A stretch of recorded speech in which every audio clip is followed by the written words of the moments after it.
Xiaomi's third quarter results for 2025 have posted a record revenue figure.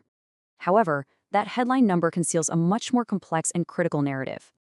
In this analysis, we will move beyond the surface-level results to reveal a fundamental shift in the very mechanics that drive the company's growth. Our central thesis is this. While the total revenue has indeed reached an all-time high, this figure masks a severe and accelerating internal divergence.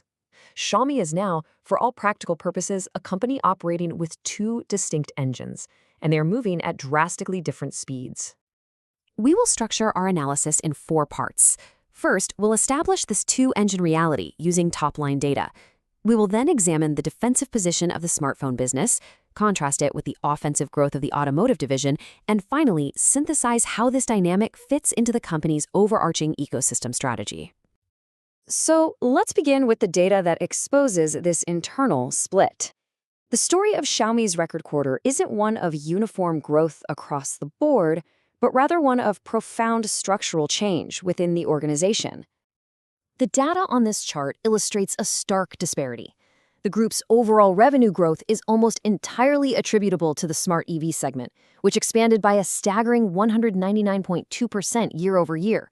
In dramatic contrast, the legacy phone and AIoT business, which still constitutes the vast majority of the company, has effectively stalled, posting just 1.6% growth. This is the two-engine reality in its clearest form. Now let's drill down into the smartphone segment. While it undeniably remains the bedrock of the company, it's now clearly playing a defensive game, contending with significant structural headwinds. The core issue here is what we can term a volume-price divergence. You can see that shipments are essentially flat, up by only 0.5%, yet revenue actually declined by 3.1%. The driver for this is a 3.6% drop in the average selling price, or ASP. This signals a critical erosion of pricing power in a highly competitive market. They're shipping slightly more units, but earning less for each one. And this, of course, has a direct impact on profitability. The decline in average selling price translates directly into margin compression. The smartphone segment's gross margin fell to 11.1%, which is down 60 basis points year-over-year. In a business known for its thin margins, this is a significant development. The company's own reporting confirms the sources of this pressure. This is a classic pincer movement. On one side, intensified domestic competition is squeezing prices from the demand side. On the other, rising component costs are squeezing margins from the supply side. This dynamic really defines the defensive battle they are facing. Now let's pivot to the other engine, which tells a completely different story. The smart EV division isn't just growing.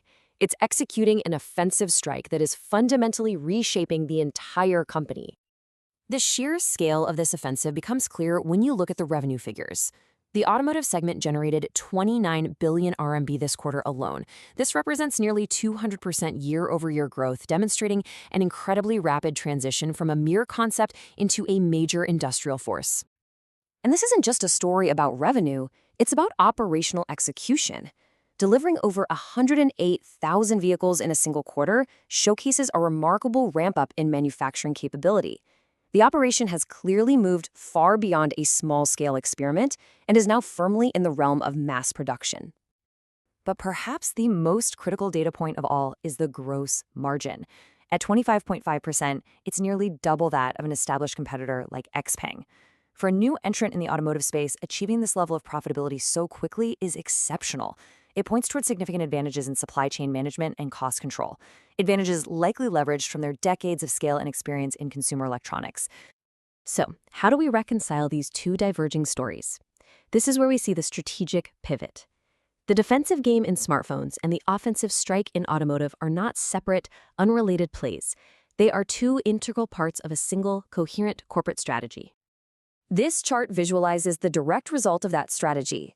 In a remarkably short period, the smart EV business has grown to represent over a quarter of the company's total revenue.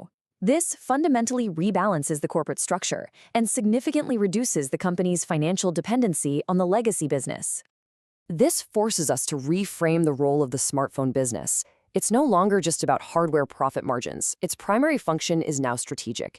It serves as the main user entry point for the entire ecosystem. It retains the massive user base that, in turn, fuels the highly profitable Internet Services division, which boasts a 76.9% gross margin, and it enables the integrated human X car X home experience. And the foundation for this strategy remains robust. Despite the pricing pressure on hardware, the global user base continues to expand, now reaching nearly 742 million monthly active users. This massive, engaged audience is the core asset that fuels high-margin services and provides the built-in target market for the new automotive business. And this brings us to the central, forward-looking question for Xiaomi. The automotive engine is clearly firing on all cylinders, funded by a deliberate strategic pivot. The ultimate challenge, however, will be to execute this massive shift toward automotive without inadvertently eroding the very foundation of the ecosystem, the vast smartphone user base upon which everything else is built.